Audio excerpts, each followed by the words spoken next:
Alhamdulillah wassalatu wassalamu ala asyrafil anbiya'i wal mursalin wa ala alihi wa sahbihi ajma'in. A'udzu billahi minasyaitonir rajim. Bismillahirrahmanirrahim.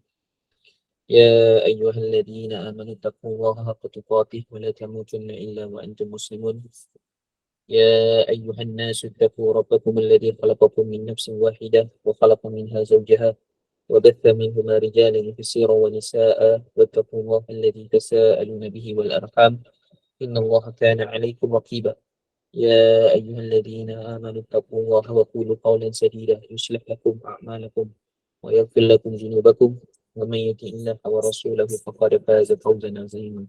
أما بعد, Alhamdulillah, pertamanya kita merangkapkan setinggi-tinggi kesyukuran kepada Allah Subhanahu Wa Taala kerana diberi kita ruang, kesihatan, daya dan upaya untuk hadir kongsian pada malam ini. Alhamdulillah. Yang keduanya, terima kasih kepada pihak Teratak Hadis atas jemputan dan ingatan kelas pada malam ni, insyaAllah. Jadi malam ni terima kasih jugalah kepada para hadirin hadirat yang hadir, yang bersama daripada awal sampai akhir, sampai sehingga hari inilah kelas kita pada hari ini. Jadi hari ini, malam ni kita akan masuk surah Al-Baqarah ayat 14. Ayat 14. InsyaAllah kita akan sentuh ayat 14 ni ada sedikit bahasa Arab lah. Ni mungkin saya akan terangkan sikit lah. Basic lah bahasa Arab tu. Mungkin tuan-tuan boleh lanjutkan pengajian pada guru-guru yang lebih mahir, insyaAllah. Tapi sebelum tu, insyaAllah saya ada sikit ni nota sebenarnya. Kalau kita boleh sambung, tapi kita akan terhenti pada ni lah. Innama nahnu mustazi'un. Itu saya kena macam mana kata? Kena mulut lah kot. Kan? Sebab terhenti pada situ lah. Ya, saya buka slide.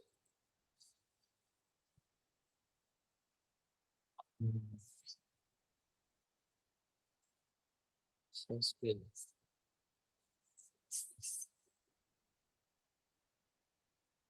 Okay.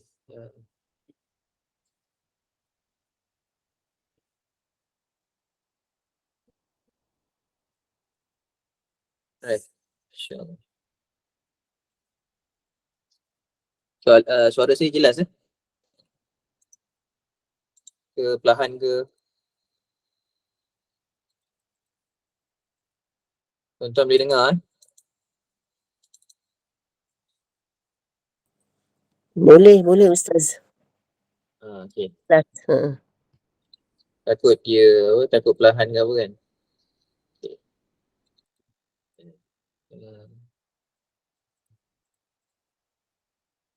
So saya ada bagi tahu pada Tuan Zaim kita yang saya sekarang ni setiap malam saya jadi guru tasmik untuk pelajar-pelajar UiTM. Jadi kemungkinan kelas kita mungkin ada perubahan lah. Dan saya cadang lah kalau boleh buat hari Sabtu, hari Ahad lah, pagi atau malam, kita tengok macam mana.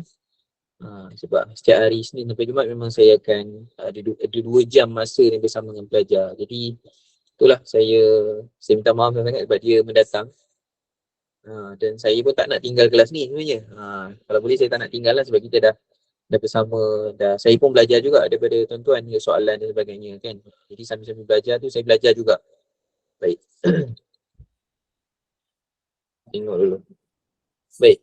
So ayat 14 ni kita baca sikit. A'udzubillahi minasyaitonirrajim. Bismillahirrahmanirrahim. Wa idza laqul ladzina amanu qalu amanna wa idza khalau ila syayatinihim qalu inna ma'akum innama nahnu mustahzi'un. Sadaqallahul azim. Yang bermaksud dan apabila mereka bertemu dengan orang-orang yang beriman, mereka berkata kami telah beriman. Dan manakala mereka kembali kepada syaitan-syaitan mereka berkata pula sesungguhnya kami tetap bersama kamu. Sebenarnya kami hanya memperolok-olok, yakni orang-orang yang beriman. Jadi macam biasalah, terjemahan ni saya rujuk Syekh Abdul Wahab Basmih, almarhum Syekh Abdul Wahab Basmih. Dan kemudian ayat Quran sebenarnya kita akan mulakan dengan tajwid sikit lah. So wa idza za tu ma'asli, lakul ladhi tu, laku tu dua harakat, ma'asli alladhi alif lam syamsiah, alladhi dhi ma'asli, jadi itu semua dua harakat lah. Amanu mak badal, asal dia amanu, jadi amanu, amanu. Nu tu ma'asli, qalu amanna, qa alif tu ma'asli, lu jumpa mat dalam dua kalimah, qalu satu kalimah, amanna satu kalimah, jadi dua kalimah lah. Kadang-kadang saya ajar murid-murid kat sekolah tulis bahasa Arab ni, kadang mereka tulis bila mereka tak cukup tempat, tak muat dah dia punya kertas tu, qalu tu, lu tu dia turun bawah. Dia tak tahu yang qalu ni satu kalimah. Qalu tu satu kalimah, dalam perkataannya mereka jamak ramai, amanna majais mufasil, majais mufasil, baca 4-5 lah, 4 atau 5 harakat. Qalu amanna, tu mak badal, manna, na tu mak asli, nun tu sabtu lah. Dengung wa idza mak asli, khalau ila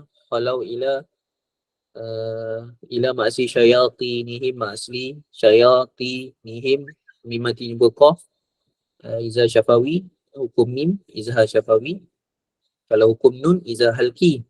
Kalau hukum mim izhar syafawi. Qalu, qa mat asli, lu. Macam tadi juga mat jais mufasil, jumpa mat jumpa alif, jumpa hamzah dalam dua kalimah.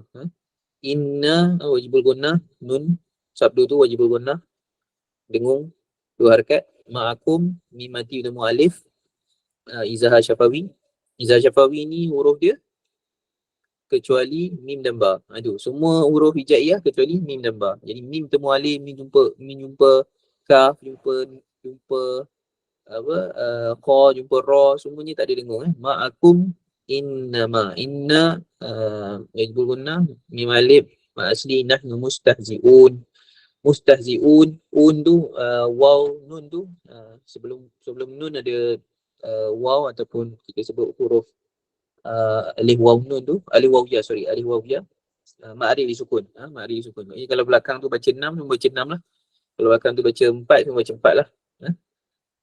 Jadi ikut pada harakat tu lah. Biasanya orang akan baca 4 lah, itu yang biasa lah. Innama nahnu mustahzi'un. Baca yang normal lah, pace normal, kan. Baik, itu sedikit lah tajwid. Kita tengok lanjut pula. Okey, hubungan ayat untuk malam ni, kalau tuan-tuan tengok ayat ni, sebenarnya ayat 14 ni dia macam kemuncak kepada, orang kata apa, penampakan dia punya ni lah, dia punya kemunafikan tu, kan. Saya betul sikit. Alright. Dia ada dia punya kemuncak dia tu. Sebab apa? Sebab kalau tengok dalam Quran ni,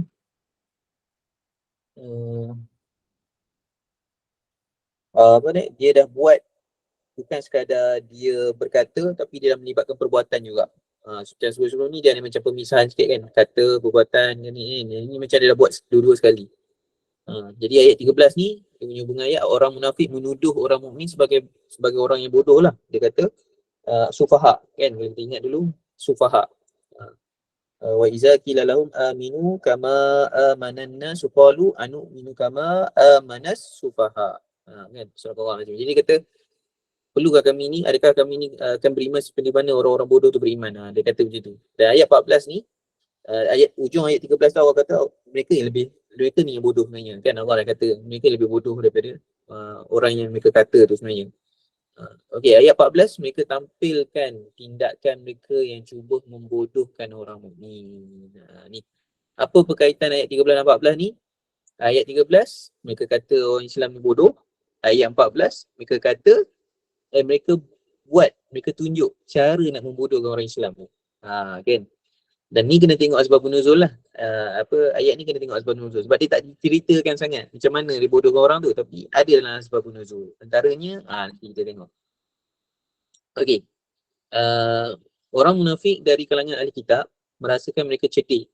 Dengan itu mereka anggap orang mukmin dari kalangan sahabat, terutamanya kalangan Yahudi yang memeluk Islam sebagai bodoh. Jadi kita kena ingatlah dalam surah Al-Baqarah nanti kita akan jumpa Allah SWT sebut innal ladzina amanu wal ladzina hadu wan nasara was sabiin.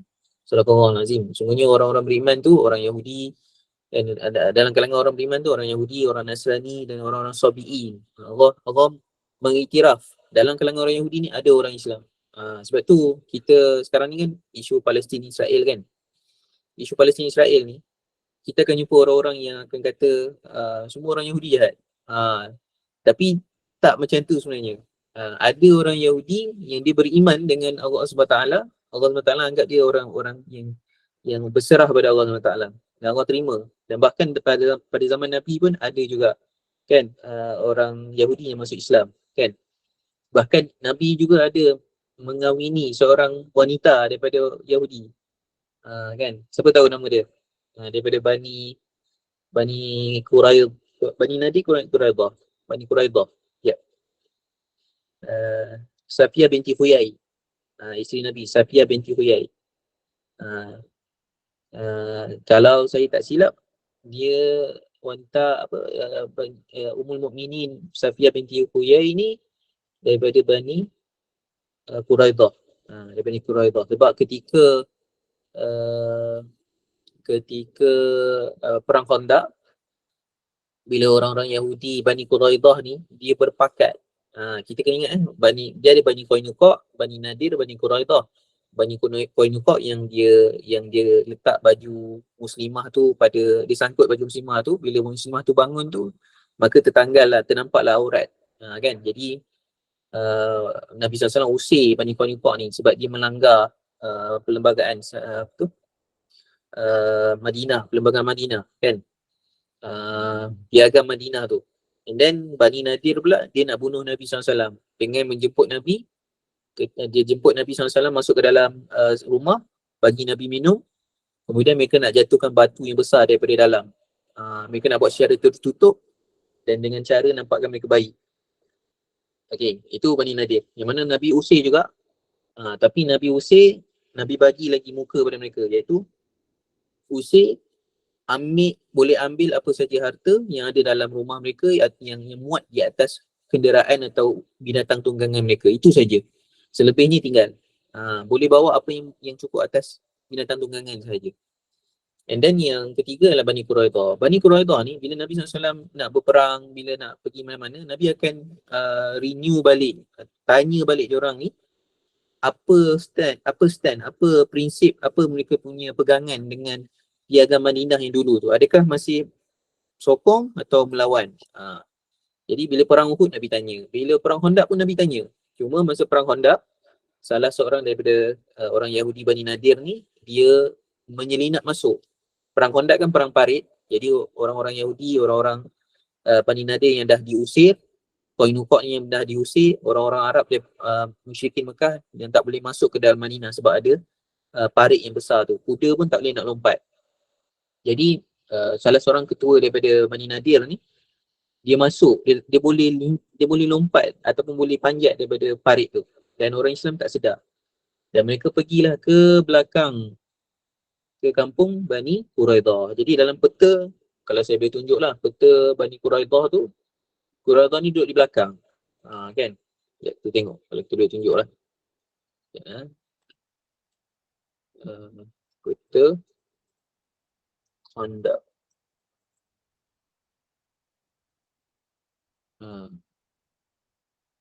Tuan-tuan nampak ke?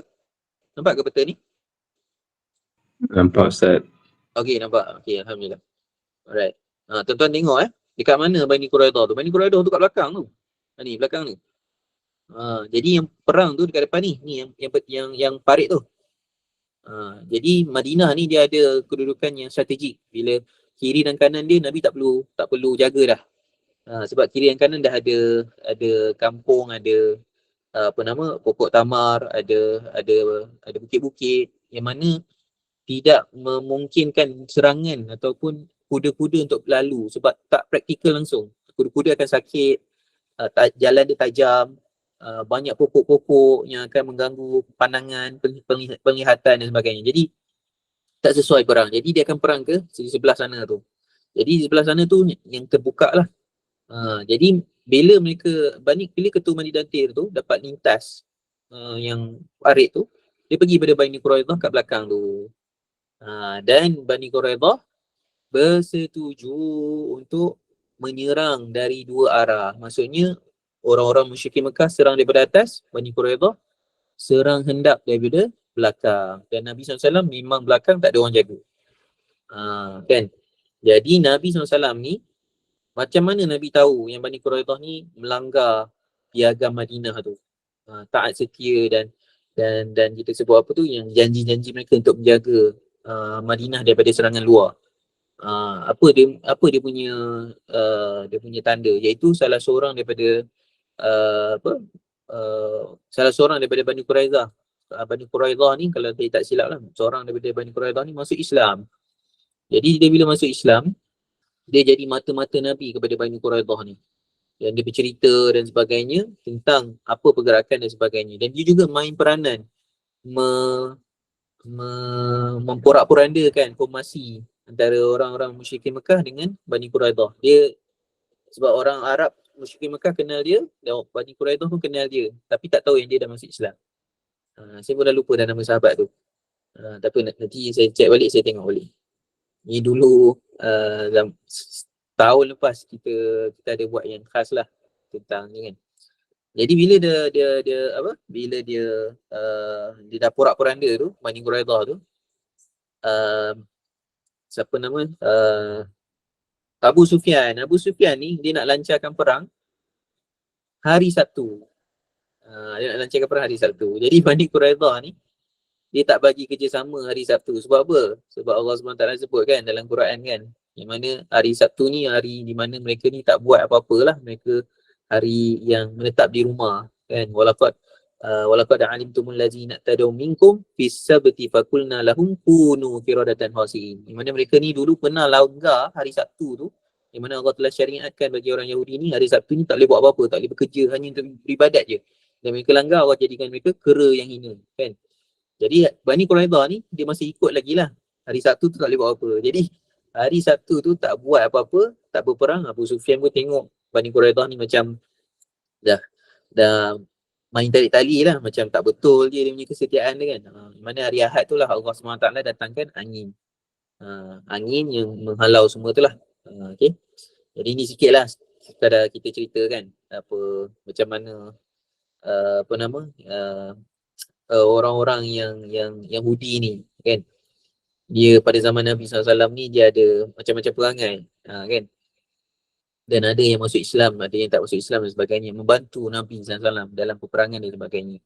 Okey, Al-Quran memberi bukti bagaimana orang munafik ahli kitab ni anggap orang mukmin sebagai bodoh, iaitu dipamerkan bahawa semasa mereka berjumpa orang mukmin, mereka berkata kami beriman. Tetapi apabila mereka berjumpa dan ini bahasa dia lepak ataupun duduk bersama dengan orang-orang besar munafik dari kalangan kafir dan Yahudi, mereka kata pula mereka kekal bersama orang-orang kafir itu. Mereka kelihatan berbaik dengan orang mukmin, itu tidak lebih sekadar nak memperolok-olokkan. Inilah bahayalah. So talam dua muka ataupun lipatan dan sebagainya, ini semua bahayalah, kita sebut bahayanya munafik ni. Okey, memandangkan perangai dan kelakuan orang-orang besar itu amat teruk, maka Allah SWT tidak menyebut mereka secara jelas, tetapi Allah menyebut perangai mereka dengan menyebut mereka sebagai syaitan. Satulah antara satunya mujizat Quran ni dia tak fokus sangat pada nama dan sebagainya. Sebab tu kalau tuan-tuan dengar sejarah kan, orang yang cerita katanya nama dia sekian-sekian, dia punya haiwan ni nama sekian-sekian, tempat ni nama sekian-sekian, mostly Quran tak rekod pun nama-nama tu, kecuali kalau benda tu penting. Al-Quran ni banyak fokus pada perangai, benda-benda yang kita sebut straight to the point. Kan, kalau ikut banyak je. Contohnya dalam surah Yasin kan, di mana Allah SWT sebut tentang ada dua orang utusan Allah SWT dihantar ke sana, Kemudian datang lagi 3 orang. Kan orang sebut ini berlaku di Antakya, Turki. Kan sebuah bandar di Antakya. Jadi Allah SWT tak sebut pun kat mana tempat tu. Tapi Allah SWT sebut ada satu kaum ni Allah SWT utuskan dia utusan, tapi mereka menolak. Sehinggalah datanglah orang yang ketiga ni disebut orang yang mengajak ikutlah dakwah orang-orang ni, rasul-rasul ni, sebab dia tak minta apa pun daripada ajakan. Dia tak minta upah duit pun tak ada. Dia cuma nak minta orang ramai jadi baik dan sebagainya. Okey. Menurut Al-Khazin, ayat ini diturunkan sebagai mengecam sikap Abdullah bin Ubay yang apabila berjumpa Abu Bakar Al-Siddiq, Umar dan Ali, dia memperolokkan sahabat ini, sahabat-sahabat ini. Ketika dia ditegur agar tidak bermuka dua, dia berkata, aku tidak bercakap kecuali iman kita adalah sama. Jadi dalam Asbabun Nuzul, kalau kita rujuk dalam As-Sudi, dalam Al-Luba' An-Nukul fi Asbab An-Nuzul Imam Suyuti, dia ada sebut tentang ayat yang ke-14 ni, yang mana cerita dia, kalau saya boleh sebutkan lah kat sini secara ringkas, sebab saya pernah sebut dah dulu, tapi kita sebut juga untuk rakaman. Dalam satu riwayat, okey, sebelum tu saya sebut dulu, diriwayatkan oleh Al-Wahidi dan As-Sa'labi dari Muhammad bin Marwan As-Sudi As-Salih Al-Kalbi Abu Saleh yang bersumber dari Ibn Abbas. Sanad hadis ni sangat daif kerana As-Sudi Salih itu seorang pendusta, serta Al-Kalbi Abu Saleh itu daif. Jadi sebagai akademik, tuan-tuan kena tahulah yang saya nak sebut ni, benda ni tak sahih lah, kan, tak capai darjat sahih. Tapi kita ceritakan juga sebab dia ada diriwayatkan. Cuma ni secara akademik kita tak ni lah. Sebab sekarang ni ada juga satu kitab yang saya dapat juga, saya beli, yang mana Sahih Asbabun Nuzul, yang mana dia hanya kumpulkan Asbabun Nuzul yang sahih saja, yang mana di dia punya pengarang dia Ibrahim Muhammad, Darul Fatah, Darul Qalam, cetakan Darul Qalam. Saya punya cetakan Darul Qalam, Sahih Asbabun Nuzul. Saya dah rujuk dah, Sahih Asbabun Nuzul ni memang tak ada tak masukkan ni, sebab tak capai darjat sahih. Jadi saya bagi tahulah kan, hadis, tuan-tuan yang ikut kelas-kelas hadis kan, hadis maudhu' ni tidak halal dikongsi kepada orang ramai, kecuali untuk memberitahukan dia tu hadis maudhu' kan. Hadis palsu tidak halal, haram dikongsikan, kecuali untuk memberitahu hadis tu hadis maudhu'. Itu kaedah dia lah. Jadi saya bagi tahu ni, ini ada diceritakan dalam Asbab Nuzul, tapi tak capai darjat sahih, bahkan dia sangat-sangat dhaif lah. Tapi apa kisah dia? Kisah dia Abdullah bin Ubay dan kawan-kawannya dalam peristiwa satu hari mereka bertemu dengan beberapa sahabat Nabi. Abdullah bin Ubay berkata pada teman-temannya, lihatlah bagaimana caraku mempermainkan mereka yang bodoh-bodoh itu. Okay, Ubay cakap, Abdullah bin Ubay sebut pada sahabat-sahabat dia. Kemudian ia pun mendekat dan menjabat tangan dengan Abu Bakar. Dia berkata, selamat penghulu Bani Taim, Syekhul Islam, orang kedua beserta Rasulullah di Gua Sur, dan yang mengorbankan jiwa harta benda ni untuk Rasulullah. Kemudian ia berjabat tangan dengan Umar sambil kata, selamat penghulu Bani Adi bin Ka'ab yang mendapat gelaran Al-Faruq, yang kuat memegang agama Allah, yang mengorbankan jiwa dan harta benda ni untuk Rasulullah. Jadi basically nak bagi tahu daripada Asbabun Nuzul ni, Umar, Abu Bakar dan seorang lagi Ali, Uthman, apa semualah, mereka ni bila bertemu dengan Abdullah bin Ubay ni, As-Salul ni, dia akan terima kata-kata yang baik daripada Abdullah bin Ubay ni. Macam itulah. Tapi Abdullah bin Ubay ni ada dia punya turning point dia. Dia nak bagi tahu apa kan. Dalam riwayat ni dia kata, selepas semua dah jumpa kan, Abdullah bin Ubay tu dia pulang pada kawan-kawan, dia kata, sebagaimana kamu lihat perbuatanku tadi, jika kamu bertemu dengan mereka, buatlah seperti perbuatanku tadi. Buatlah seperti mana yang aku lakukan tadi. Maknanya mereka tak ikhlas, mereka saja nak mempermain-mainkan perasaan orang Islam, sahabat-sahabat Nabi dan sebagainya. Itu antara dunia itulah. Okey.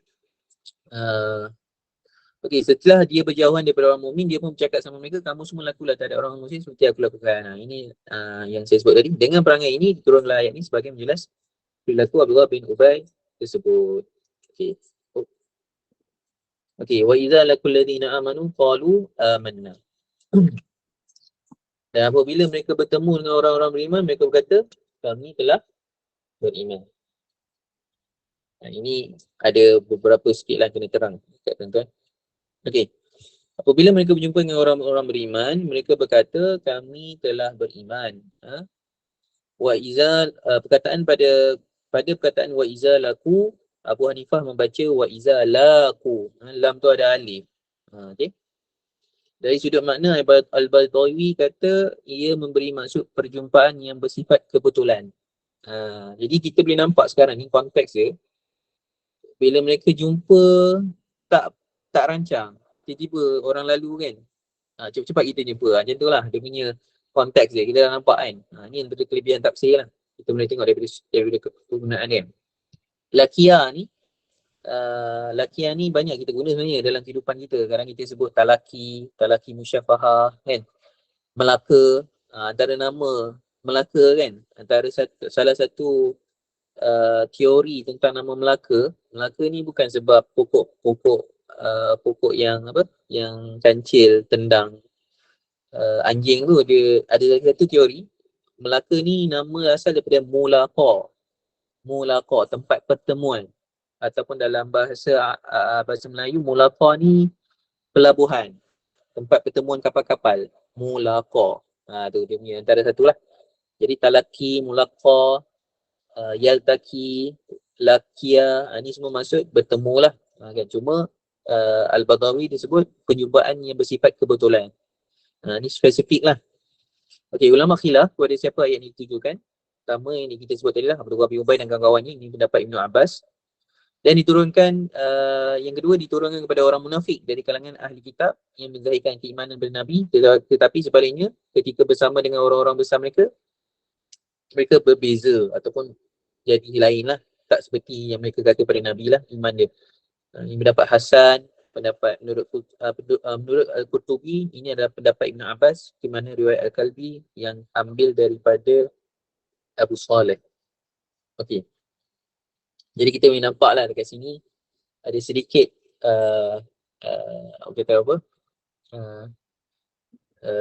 konteks ayat, kan, konteks ayat. Dan dekat sini ialah tadabbur lah. Khilaf ni kenapa? Sebab ni bahagian bagaimana ulama takwil dan tadabbur pada tafsir ni, kan. Dan kita tahu surah Baqarah ni dia adalah surah Al-Madani, kan, surah Al-Madani. Jadi surah Madaniyah ni dia surah yang diturunkan selepas Nabi berhijrah. Dan antara tanda-tanda surah Madaniyah ni, dia ada ya ayyuhallazina amanu, dia ada ayat-ayat tentang orang munafik, kan. Ini antaranya lah. Kenapa ulama tu dia kata Abdullah bin Ubay dan sebagainya? Sebab Abdullah bin Ubay ketua munafik. Jadi dituju kepada Abdullah bin Ubay. Macam itulah. Ini sikit daripada disiplin dalam tafsir. Okey. Penerangan ayat sebut qalu amanna. Mereka berkata kami telah beriman. Dalam ayat ke-9 disebutkan bahawa mereka melakukan tipu daya dengan menggunakan kataan khidah, bukan al-kizbu, iaitu penipuan yang bukan semata-mata bentuk kataan tapi termasuk juga penipuan berbentuk perbuatan. Ini kita sebut dulu, yukhadi'unallaha walladhi yukhadi'u tu dia buat penipuan tapi bukan sekadar perkataan, dia termasuk perbuatan. Tu khidah. Dia ada unsur perbuatan dan perkataan. Tapi al-kazzab ataupun al-kizbu dia berkaitan dengan lisan. Dalam ayat ke-11 Allah SWT firman, a'udzubillahi minasyaitonirrajim, wa iza qila lahum la tufsidu fil ard. Dan ayat ke-13, a'udzubillahi minasyaitonirrajim, wa iza qila lahum aminu kama amanan nasu qalu anu'minu kama amana sufaha ala innahum humus sufaha walakin la ya'lamun. Surahul Azim. Dijelaskan tipu daya mereka lakukan ini dalam bentuk perkataan. Ini semua yang kita sebut sebagai perkataan. Dalam ayat ini Allah SWT menyebut khidah mereka dalam bentuk perkataan dan perbuatan. Dalam bentuk perkataan amanu qalu amanna. Tu. Itu masuk perkataan. Jadi mereka ni menipu ni banyak cara lah. Perbuatan pun mereka menipu, lisan pun mereka menipu. Dalam bentuk perbuatan pula wa iza khalau ila syayatinihim. Jadi dalam ayat ni ada dua sebenarnya. Wa iza qila lahum wa iza lakul ladzina amanu qalu amanna, ini perkataan. Wa iza khalau ila syayatinihim qalu, ini perbuatan. Jadi Allah SWT mendedahkan cara mereka nak menipu nak menipu orang Islam ni. Ini pada zaman Nabi. Sebab tu kalau orang-orang munafik tu ikut Nabi SAW solat di belakang dan Nabi baca ayat ni, mereka tahulah ayat ni cerita pasal diri mereka. Kan? Sebab mereka je yang suka puji lebih-lebih ni. Suka cakap dia orang-orang beriman, kalau dia beriman, dia tak ada jumpa orang kata kita beriman, kecuali kalau diperlukan untuk mereka menjelaskan syahadah. Contohnya ketika perang kan, orang nak bunuh dia, dia kata, oh saya dah bersyahadah, asyhadu an la ilaha illallah. Ataupun dia jumpa Nabi, Nabi nak tahu dia ni betul-betul beriman, dia sebut asyhadu an la ilaha illallah. Jadi syahadah tu diperlukan macam tu je. Tapi orang munafik ni, dia macam nak bagi tahu orang yang dia beriman. Setiap kali jumpa nak bagi tahu dia beriman. Setiap kali jumpa nak bagi tahu dia beriman. Dia macam dia rasa macam tak cukup kalau tak bagi tahu dia beriman. Nanti orang ingat dia tak beriman pula. Sedangkan ini tak ada berlaku pun dalam budaya para sahabat Nabi SAW. Kan tak perlu nak bagi tahu banyak kali. Jadi tuan-tuan, kita boleh nampak dah dia punya perangai dia tu kan. Okey, wa idza khalau ila syayatinihim, dan manakala mereka kembali kepada syaitan-syaitan mereka. Wa idza khalau ila syayatinihim. Okey, sini ada sikitlah bahasa Arab. Ada sikit bahasa Arab. Saya harap tuan-tuan adalah yang ada basic ni, insya-Allah boleh faham kot. Tak susah pun. Okey, perkataan khalau adalah kata jamak daripada perkataan khala yang bermakna kosong. Ia juga boleh bermakna madha, melepasi. Korang itu kurung-kurung lepas disebut dengan khala, namun dari sudut konteks ayat ia bermakna mereka menyendiri, iaitu ila syayatinihim, kepada syaitan-syaitan mereka. Jadi dalam Quran Allah SWT sebut tentang syaitan ni ada dua jenis kan, ada syaitan dalam kalangan manusia, ada syaitan dalam kalangan jin. Jadi syayatinihim ni Allah SWT sebut orang-orang munafik ni dia berkawan dengan syaitan-syaitan, baik dia manusia atau baik dia jin kan. Dan mereka ni suka kalau jumpa dengan orang-orang yang syayatinihim ni, mereka tak ada bergaul secara umum dengan orang Islam lain, tak ada. Dia ada grup WhatsApp dia sendiri. Macam itulah. Ila syayatinihim. Dia ada grup dia. Menurut Utsaimin, apabila perkataan khala dijadikan muta'adi dengan ila, ia bermaksud raja'u khalina bihim. Mereka kembali dalam keadaan menyendiri bersama dengan mereka. Utsaimin. Okey, apa maksud muta'adi? Jadi fa'il ada dua lah. Kan ada fa'il lazim dan ada fa'il muta'adi. Jadi fa'il lazim ni adalah fa'il yang tidak memerlukan maf'ulun bih. Dia fa'il fa'il cukup dah. Dia tak perlu nak ada objek. Dia tak perlu nak bagi tahu apa yang dia. Contohnya Muhammad pergi. Cukup dah. Ayat tu dah cukup dah. Muhammad pergi. Zahaba Muhammadun kan. Pergi kan. Dah cukup dah. Tapi kalau fa'il muta'adi, dia tak cukup. Dia perlukan objek. Ini yang penjelasan yang biasalah. Tapi biasanya kalau di sekolah menengah tu kita nak bagi murid-murid faham, kita sebut fi'il lazim ni biasanya perbuatan yang melibatkan seluruh tubuh badan. Contohnya pergi. Pergi ni tangan, kaki, muka, badan digerakkan. Dia gerak ramai-ramai, semua anggota badan bergerak sekali. Jadi dia tak memerlukan objek. Contohnya Muhammad duduk, Muhammad berdiri, Muhammad jalan, Muhammad pergi ke sana. Jadi dia tak perlu objek. Cukup dah. Ayat tu dah ayat sempurna. Tapi muta'adi ni dia perlukan objek. Contohnya dan juga muta'adi ni juga adalah perbuatan yang kadang-kadang hanya dilakukan satu anggota je, satu anggota tangan, satu anggota badan sahaja. Contohlah Doroba Zaid Bakar. Zaid telah memukul Bakar. Kalau kita sebut Zaid memukul, jadi orang tanya pukul apa? Kan? Orang tanya kan pukul apa? Pukul apa? Itulah objek. Pukul Bakar. Pukul Ali. Kan kita sebut. Jadi doroba tu fa'ilnya fa'il muta'adi, sebab fa'il tu memerlukan maf'ulun bih, memerlukan objek, dan dia adalah fa'il yang bergerak ataupun satu anggota badan saja.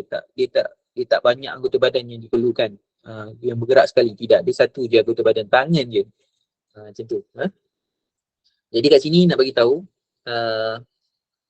wa iza khalau. Jadi kalau Allah SWT guna kata wa iza khalau, ayat tu tergantung.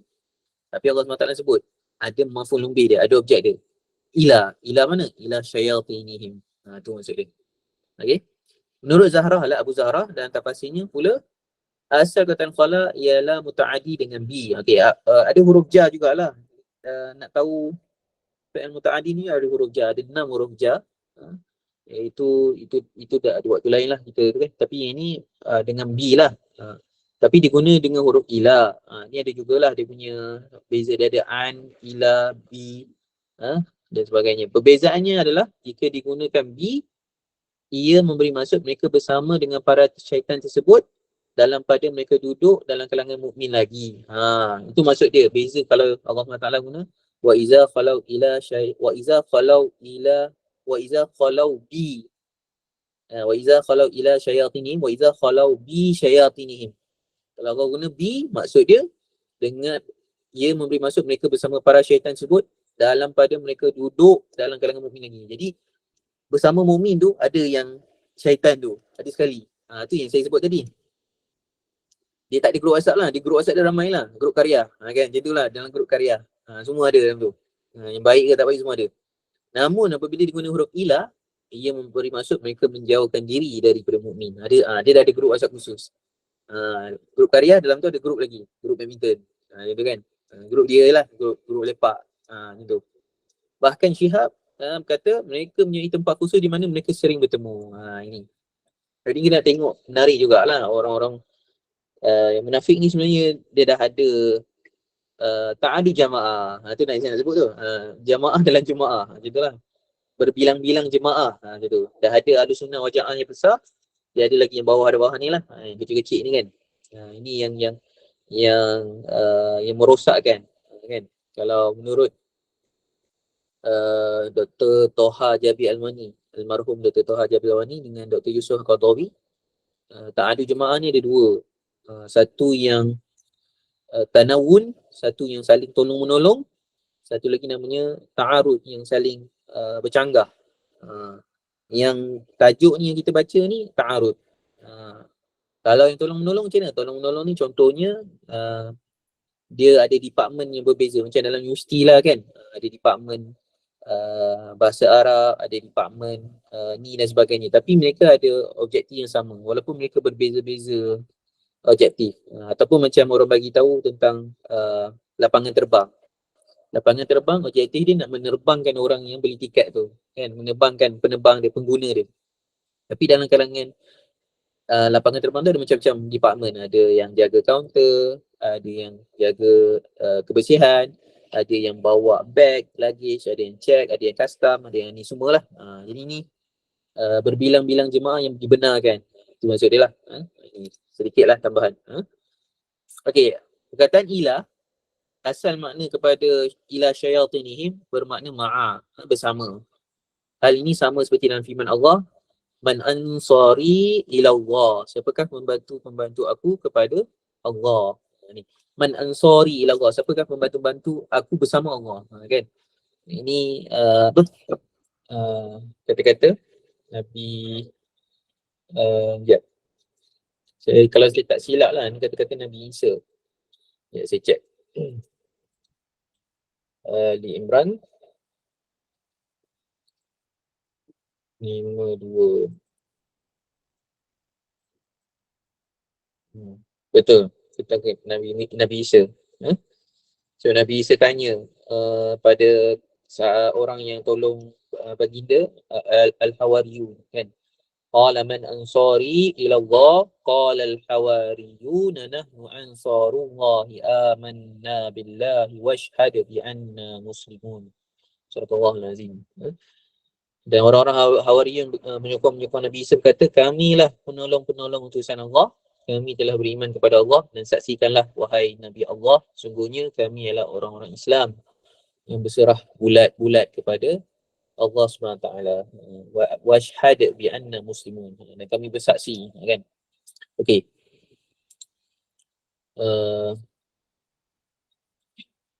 Pendapat ini dibantah oleh Al-Qurtubi dengan anggap itu pendapat lemah. Justru beliau menyatakan kataan ila dengan makna bi.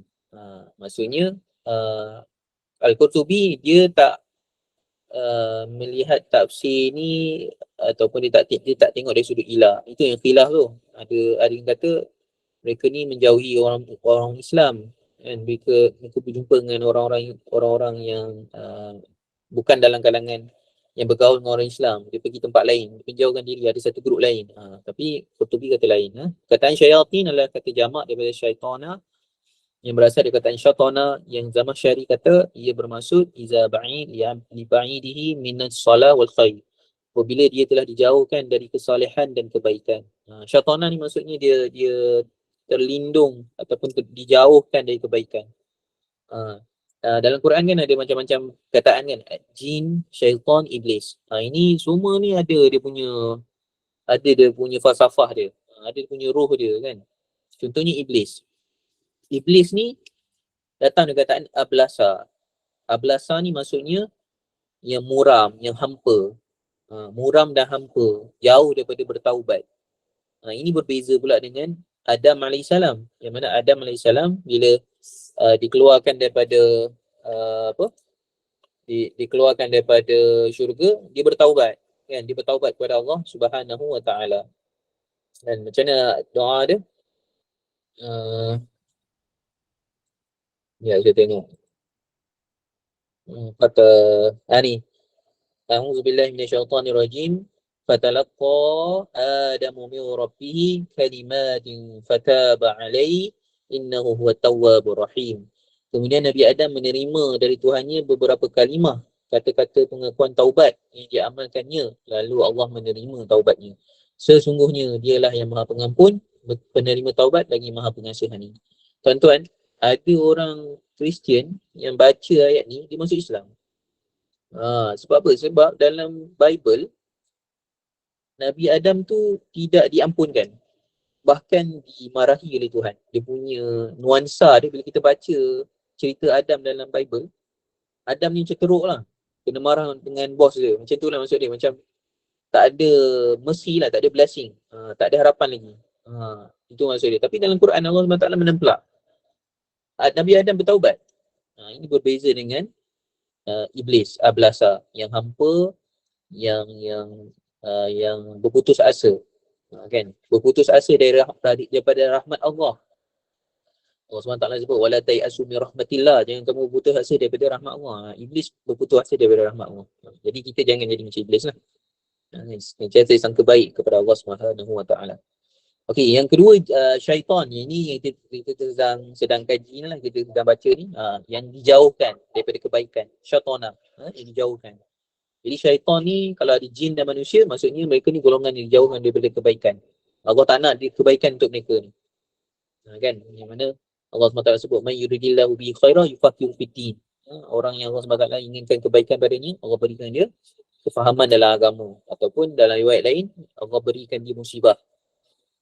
Jadi kita datang kelas ni, maknanya Allah nak kebaikan pada kita. Kan? Dan insyaAllah kita bukan syaitan lah. Dan lagi satu adalah jin. Jin ni maksud dia adalah yang terselindung. Jan maksudnya terselindung. Kalau janin bayi yang terselindung dalam rahim mak dia, kan. Majnun datang kataan jan juga, daripada akal jan. Majnun, gila, hilang akal. Itu orang yang terselindung akal dia. Dia jadi gila sebab akal dia terselindung, tak boleh guna akal dia dysfunction ataupun tak sihat, ataupun dia tengah tidur ke apa kan, yang tak boleh memungkinkan akal dia aktif. Yang lagi satu jannah syurga, terselindung juga kan. Allah SWT sebut, aku sediakan syurga ni kepada hamba-hambaku ni, yang mana mata dia tak pernah terlihat, telinga dia tak pernah dengar, hati dia tak pernah terlintas. Maksudnya terselindung, memang kita tak boleh bayang syurga ni macam mana kan. Minggu lepas saya sentuh pasal syurga ni, saya cerita pada jemaah-jemaah kan. Ada yang first time dengar dan sebagainya, betapa syurga ni dengan dunia ni sama dia. Syurga dan dunia ni satu je, nama je. Kalau kita sebut susu, kita kat sana pun ada susu, nama je lah, tapi rasa dengan bau dia lain dah. Kita sebut syurga ada sungai, ada, tapi sungai dia sungai arak. Orang tanya kan, sungai dia sungai susu. Batu-batu dia tepi sungai tu adalah batu-batu permata, emas. Dia punya tanah lumpur dalam sungai tu kalau kita boleh berenang dalam dia, bawah tu kat tanah lumpur dia tu, yang tanah dekat bawah tu ialah tanah-tanah daripada saffron, warna oren, baunya wangi, lebih wangi daripada kasturi. Warna dia putih, air susu dia putih, lebih putih daripada susu tu, lebih putih daripada putih. Jadi kita macam tak boleh terbayang macam mana kan, sebab dia terselindung. Kan. Mudah-mudahan kita masuk dalam syurga, kita boleh merasakan sendiri, insya-Allah. Amin. Okay. Justru bagi perkataan syaitanihim dalam ayat ini, Zamakhsyari kata mereka adalah manusia yang kejahatan mereka seiras dengan syaitan. Seiras. Menurut Al-Khalil, dalam kebiasaan orang Arab, kataan syaitana merujuk kepada mutamarrad, setiap orang jahat. Mutamarrad ni orang yang memberontak. Kullu mutamarrad. Mutamarridin, orang-orang yang memberontak, orang-orang yang tak ikut apa yang disuruh oleh Allah SWT. Dia pilih jalan lain daripada jalan Allah. Al-Khalil ni dia adalah bapa perkamusan Arab. Al-Khalil ni. Dia ada satu kitab, nama dia Kitabul Ain, yang mana dia diterbitkan, ditulis, direkod oleh Al-Khalil ni seawal 170 Hijrah. Sebab Al-Khalil ni meninggal dunia 170 Hijrah. Bayangkan kita ada kamus dalam tradisi keilmuan Islam ni seawal kurun kedua. Seawal kurun kedua dah ada kamus yang mana merekod istilah-istilah. Sebab tu tuan-tuan, kalau tuan-tuan rujuk kamus hari ni dengan kamus yang dulu, kita akan nampak ada perubahan dari sudut makna tu. Kan? Sebab tu hari ni kalau orang sebutkan Islam, orang akan sebut maksud dia submission ataupun menyembah ataupun menyembah submission ni maksudnya kita tunduk, patuh pada Allah SWT tu. Dia ada perbuatan macam memaksa untuk tunduk dan patuh. Itu nuansa dia, submission. Yang mana berlaku akibat daripada kesalahan terjemahan. Hari ni kalau orang-orang yang terjemah Islam, orang yang telis ke apa, dia akan sebut submission. Maksudnya macam menunduk, paksa tunduk dan sebagainya. Dan ini menjauhkan orang-orang daripada barat yang tak boleh nak berubah kehidupan dia daripada mendekati Islam. Tapi menurut Al-Khalil, Islam pada zaman dia tu, kalau kita tengok dia punya kataan dia, Islam tu datang daripada kataan salimah, yang maksud peace, tenang.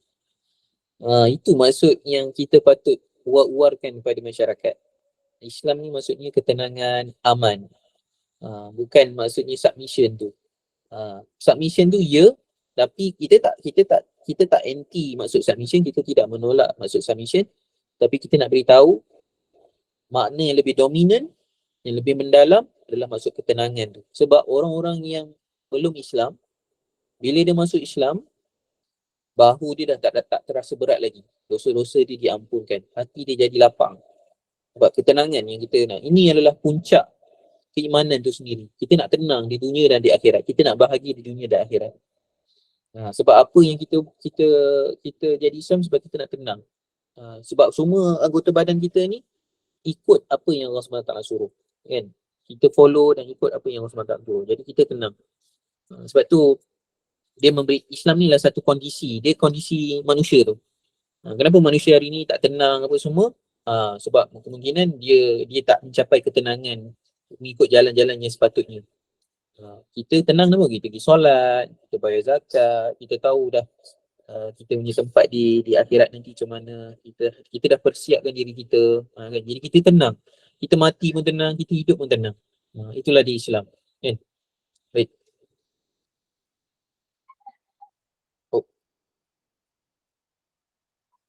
Okey, ada lagi 4 slide. Nanti saya akan masuk pada cakap lah sebab slide saya dah habis nanti. Okey, menurut Al-Qurtubi, lafaz syaitanah maknanya adalah jauh daripada iman dan kebaikan. Ia merangkumi sesiapa saja yang disebut. Walafzu syaitanah alladhi ma'nahu al-bu'du anil iman. Wal khairi ya'ummu jami'in man zukir. Tu yang tadi saya sebut lah. Lafaz syaitan maksudnya jauh daripada iman dan kebaikan. Ia merangkumi siapa saja yang disebut. Pentafsiran ini dikuatkan lagi dengan hadis dibawa oleh Ibnu Katsir daripada Abu Zar bahawa Nabi SAW bersabda, An Abi Zar qala Rasulullah sallallahu alaihi wasallam, na'udzu billahi min syayatinil ins wal jins. Faqultu ya Rasulullah, walil insi syayatin? Qala na'am. Aku minta berlindung dengan Allah dari syaitan dari kalangan manusia dan jin. Aku bertanya Rasulullah SAW, Abu Zar bertanya, wahai Rasulullah, bagi manusia juga ada syaitan? Jawab Nabi, ya. So sebab ini satu doa lah. Tuan-tuan boleh amalkan. A'udzubillahi min syayatinil insi wal jins. Boleh doakan. Moga Allah pelihara kita daripada syaitan dari dalam kalangan jin dan manusia. Juga firman Allah Subhanahu wa taala, ini yang saya sebut tadi, wa kadzalika ja'alna likulli nabiyyin syayatinal ins aduwan syayatinal ins wal jin yuhi ba'duhum ila ba'din zukhrufal qawli ghurura. Sadaqallahul azim. Demikianlah kami jadikan bagi tiap-tiap nabi itu musuh dari syaitan-syaitan manusia dan jin. Setengahnya membisik kepada setengah yang lain, yang lain kata-kata dusta yang indah-indah sesungguhnya untuk memperdayakan pendengarnya. Tuan-tuan pernah dengar tak penyakit ataupun penyakit ain? Kan? Mesti pernah dengar kan penyakit ain kan? Penyakit ain ni dia ada bantuan juga daripada jin tu. Bila kita dengki kan, bila kita tengok orang kan, orang ada kemewahan dan kita nak kan, kita tengok dia kan, kita dengki dengan dia kan. Penyakit ain tu datang yang menyebabkan orang tu jadi sakit dan sebagainya, atau orang benci dan sebagainya. Dia ada campur tangan juga daripada jin. Kan? Jadi Nabi SAW menyuruh kan bagaimana kita nak hilangkan kan, kena pergi mandi dan sebagainya, menghilangkan jin tu, penyakit ain tu kan. Nauzubillah min zalik. Lepas tu ada doa kan, doa untuk mengelakkan daripada penyakit mata ni. Kan, macam mana doa dia? Kita selalu baca a'udzu bikalimatillahi tammati min syarri ma khalaqa. Kita selalu baca tu kan. A'udzu bikalimatillahi tammah, dan aku berlindung dengan kalimat Allah SWT yang sempurna. A'udzu bikalimatillahi tammah wa min kulli syai' a'udzu bikalimatillahi tammati min syarri ma khalaq, daripada keburukan-keburukan yang diciptalah dari kalangan manusia-manusia dan jin ni. Tapi ada satu lagi doa macam tu lebih kurang, tapi beza sikit je. A'udzu bikalimatillahi tammah wa min kulli syaitanin wa hammah wa min kulli ainil lammah. Itu doa tu. So, tuan-tuan amalkan. A'udzu bikalimatillahi tammah wa min kulli syaitanin wa hammah wa min kulli ainil lammah. Aku berlindung kepada Allah SWT daripada kalimahnya yang sempurna, wa min kulli syaitanin wa hammah, daripada syaitan dan penyakit, wa min kulli ainil lammah, daripada mata-mata yang hasad, mata-mata yang berdengki. Tu amalkan setiap pagi. Keluar rumah tu baca. Supaya orang tak berdengki dengan kita lah. Berdengki ni susah lah. Kan? Kita ada lebih sikit pun orang nak dengki dan sebagainya. Ni susah lah. Jadi kita kena baca doa ni. Kan? Allah saja yang boleh bantu. Sebab mata yang Allah bagi pada kita ni, Allah juga yang kawal. Kan? Allah yang elokkan, yang sakitkan. Mata ni milik Allah SWT. Baik. Siapa yang dimasukkan syaitan yang puak-puak munafik itu berjumpa? Okey, ketua-ketua kafir. Ini pendapat Ibnu Mas'ud, Ibnu Abbas, Al-Hasan dan As-Sudi. Dalam Zadul Ma'ad Kutubiyah Ibnu Katsir. Okay? Orang-orang Yahudi menyuruh agar mereka berbohong dan bertindak dengan tindakan yang menyalahi apa yang diajar oleh Nabi. Ini adalah pendapat Ibnu Abbas, di mana dalam riwayat Ibnu Ishaq. Ini antara pandang-pandangan lah siapa munafik tu. Kan? Ni ada banyak lah. A, B, C, D, E, ada 5. Yang ketiga, kawan-kawan mereka dari kalangan orang musyrik. Kawan-kawan mereka dalam kalangan orang-orang musyrik. Ini pendapat Abu Aliyah dan Mujahid. Yang keempat, ahli sihir dan tok bomoh mereka. Ini pendapat Ad-Dhahhak dan Al-Kalbi. Orang Yahudi ada bomoh? Ada. Jangan ingat dia orang tak ada. Dia orang pun ada sihir-sihir ni. Ini pun ada. Nanti kalau kita masuk dalam ayat tentang Nabi Sulaiman tu. Yang Harut dan Marut tu ada juga tafsir tentang kitab-kitab sihir oleh Bani Israel ni, yang mana diajar ataupun ditunjuk oleh jin-jin pada zaman Nabi Sulaiman. Boleh rujuk tafsir kalau minat lah tentang tu. Yang kelima, orang-orang besar kalangan yang menjadi rujukan munafik. Sama ada mereka dari kalangan orang kafir ataupun dari kalangan munafik tu sendiri. Ni. So orang kafir pun ada munafik dia, dan orang yang nampak beriman tapi munafik. Tu dua golongan lah. Ini pendapat Ar-Razi. Okey, menurut Utsaimin, layak digelar syaitan kepada orang-orang besar kerana kejahatan mereka yang terlalu teruk itu sama dengan perangai syaitan. Ini kata Syekh Utsaimin. Syihab kata pemimpin-pemimpin munafik dipanggil syaitan oleh Allah kerana mahu menggambarkan betapa kedurhakaan mereka telah mencapai tahap puncak, sehingga kedurhakaan tersebut tidak terbatas pada diri mereka sendiri saja tapi sudah menyentuh pada orang lain. Ini yang saya sebut tadi sebagai kemuncak. Ayat 14 ni macam kemuncak lah. Kemuncak kepada kejahatan mereka. Macam ayat sebelum-sebelum ni Allah sebut kemuncak kepada orang-orang beriman tu Allah beri mereka syurga kan, Allah redha dan sebagainya. Kemuncak kepada orang-orang kafir ni khatam Allah ala qulubihim. Allah chop hati mereka ni memang kafir, mereka dah tak boleh terima dah. Cakap lah, bagilah nasihat macam mana pun mereka tak boleh berubah. Tapi yang ke-14 ni adalah kemuncak bagi orang munafik lah. Yang mana mereka dah mula menunjukkan kerosakan mereka tu bukan sekadar durhaka pada Tuhan, tapi mereka juga dah merosakkan orang lain secara perbuatan. Sebab tu Mufti Perlis kan, Dr. Mazhar ada sebut tentang dosa ni kan ada dua jenis. Dia ada dosa bukan dosa besar, dosa kecil, tapi dosa terbuka dan dosa tertutup. Dan cara kita mengurus dosa terbuka dan tertutup ni pun juga berbeza. Kalau dosa tu yang melibatkan tertutup, tak melibatkan orang lain, diri sendiri saja. Dosa-dosa ni kita perlu disebut sebagai apa? Kita perlu nasihat dia. Sekarang ni kan banyak isu-isu keluarga yang dikongsikan di media kan. Kita ada isu-isu artis yang bergaduh, adik-beradik dan sebagainya. Ini ialah dosa-dosa yang bagi saya dosa-dosa yang tertutup lah.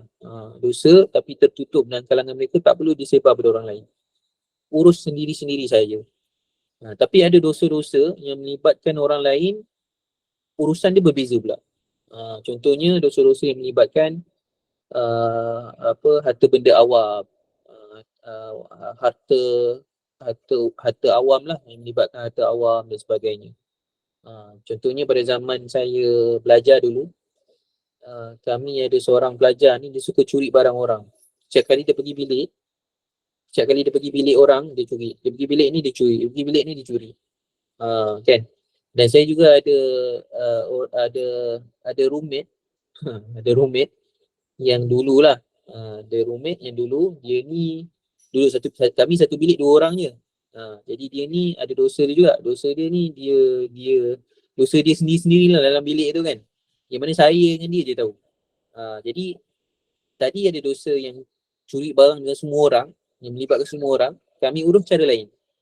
Yang dosa dengan sahabat saya ni, yang seorang ni, saya urus cara lain. Jadi dosa yang sahabat saya ni yang curi barang orang ni, kami buat macam mana? Kami kumpulkan semua pelajar-pelajar ni satu tempat, dan kami tak bagi tahu apa agenda dia. Dan kemudian kami bagi tahu lah ada masalah barang hilang. Jadi kita minta lah orang-orang yang barang dia hilang ni cuba cerita sikit. Apa dia? Agak-agak siapa? Jadi diorang pun bangun. Jadi orang cakap, saya bilik ni hilang, sekian-sekian tarikh sini. Saya tak tahu siapa masuk, ada orang nampak ke. Kemudian diorang ni cakap, saya ni barang pun hilang sini, sana. Sehinggalah kita dapat siapa pencuri dia. Kan? Kita urus sama-sama sebab dia melibatkan semua orang. Dan semua orang berhak tahu. Sebab dia melibatkan semua orang dan bahaya dia melibatkan orang lain. Tapi kalau yang sahabat saya yang tadi tu, dosa dia sendiri kan, dia lambat solat ke apa ke, saya tak cerita lah dengan orang lain. Jadi kita urus sendirilah dengan dia. Kita cakap dengan dia, solat awal. Kalau nak pergi masjid boleh tumpang naik motor, tapi ambil lah wuduk awal sikit. Kalau lambat tinggal lah. Kan? Kita bagi tahu dia, kita nasihat dia. Jadi dia pun tahulah. Dia pun tak malu kalau kita ceritakan semua orang, malu dia kan. Tapi kita tak cerita dengan orang. Itu cara bagaimana nak urus dosa yang terbuka dan dosa tertutup. Jadi kita kena tengoklah macam mana cara kita mengurus. Okey, ayat 14. Tafsir ayat 14 bahagian qalu inna ma'akum. Ni. Mereka berkata pula, sesungguhnya kami tetap bersama kamu. Okey. Mereka katakan sesungguhnya kami adalah yakni tetap bersama kamu. Maksud dengan inna ma'akum, sesungguhnya kami bersama kamu adalah kami bersahabat dan sepakat dengan kami pada urusan agama kamu. Itu maksud dia. Banyak ke? Dia punya kan sepakat. Saya letakkan sikit.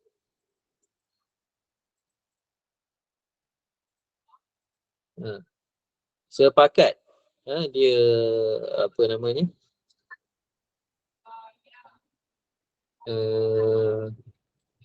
Dia bersama dalam tujuan dan kehendak yang seorang sahabat dia lain yang tak mengikut, tak menuruti. Itu maksud dia inna ma'akum. Ini maknanya dia beri sokongan lah. Itu maksud dia.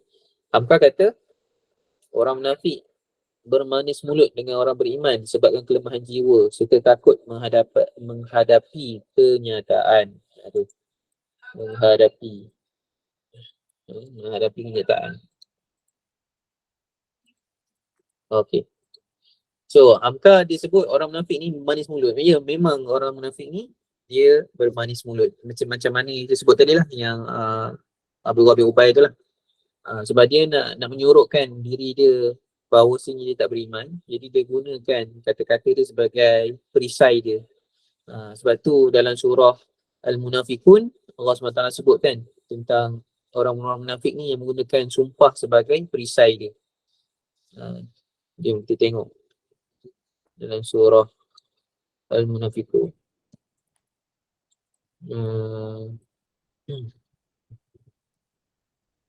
Nobel Quran. Okay.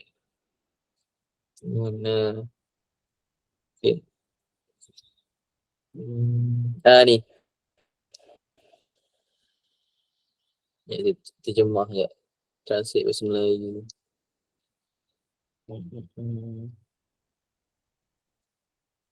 Okey. Tu. Fa'an tuan-tuan. Ittakhazu. A'udzubillahi minasyaitonirrajim. Bismillahirrahmanirrahim. Ittakhazu aymanahum junnatan fasaddu an sabilillah. Innahum sa'a ma kanu ya'malun. Surah Al-Azim. Dan mereka menjadikan sumpahnya atau akuannya sebagai perisai untuk menyelamatkan dirinya dan harta bendanya daripada dibunuh atau dirampas. Lalu mereka menghalang yakni diri dan orang lain dari menurut jalan Allah. Sesungguhnya amatlah buruk apa yang telah mereka kerjakan. Jadi kita boleh nampak kat sini macam mana orang-orang Yahudi, orang-orang munafik ni dia bermanis mulut. Yang mana mereka gunakan kata-kata mereka untuk menyuruh untuk menjadi perisai daripada apa yang sebenarnya diri mereka. True colours. Mereka tak tunjukkan warna sebenar mereka. Kan? Siapakah diri mereka yang sebenar? Okay. Yes. Okay, mereka katakan sungguhnya kami adalah tetap bersama kamu.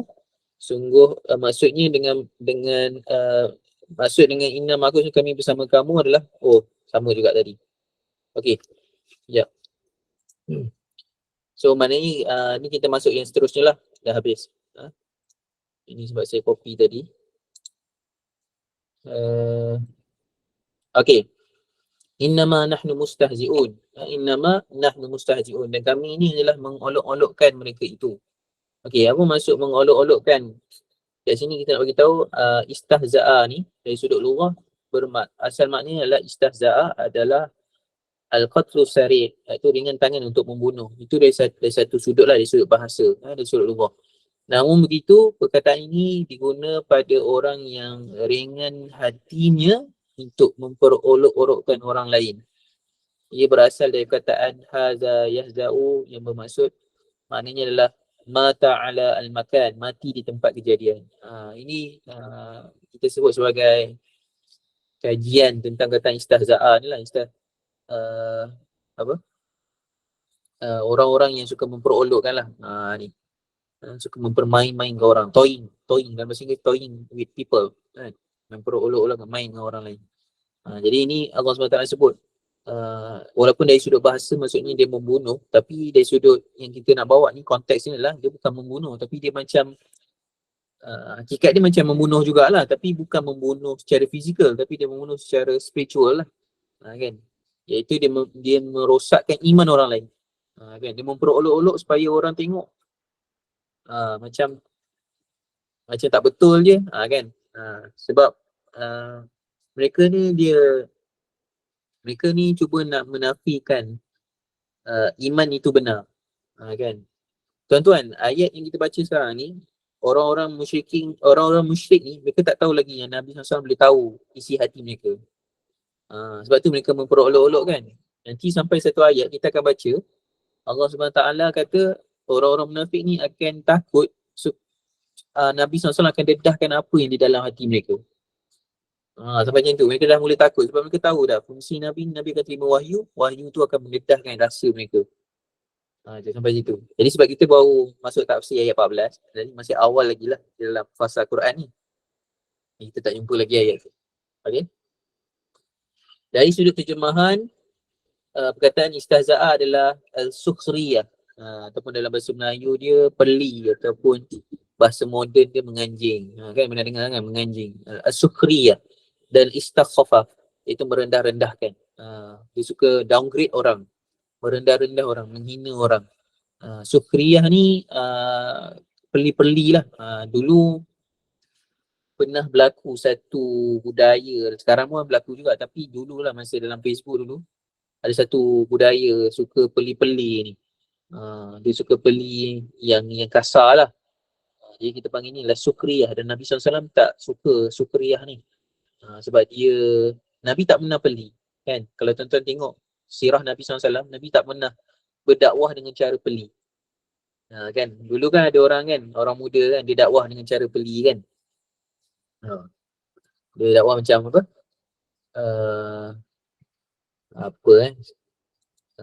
sekejap saya tengok dulu.